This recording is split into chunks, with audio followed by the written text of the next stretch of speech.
Assalamualaikum dan salam sejahtera. Hai semua, kita masih lagi di dalam topik yang sama, iaitu 2.2 pergerakan dan pertukaran gas dalam badan manusia. Kali ini kita akan melihat simulasi bagaimana oksigen dan karbon dioksida bergerak dalam badan manusia secara ringkas tetapi padat. Sebelum kita lanjutkan dengan simulasi ini, mari kita kenali simbol yang akan mewakili setiap komponen yang terlibat. Lelaki yang berbaju merah adalah oksigen, lelaki yang berbaju biru pula adalah karbon dioksida, rumah adalah sebagai sel badan dan kereta merah adalah oksihemoglobin. Seperti yang kita telah pelajari, oksigen yang lelaki berbaju berwarna merah ini akan masuk ke dalam kereta merah iaitu hemoglobin untuk membentuk oksihemoglobin.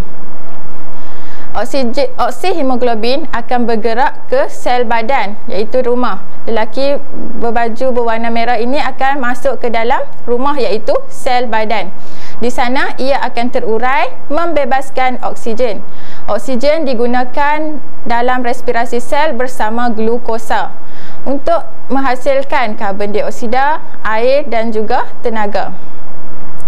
Karbon dioksida pula akan meresap keluar dari sel ke dalam darah, diangkut ke alveolus dan disingkirkan semasa menghembus nafas. Itulah simulasi lengkap pertukaran gas dalam sel badan. Sangat menarik bukan?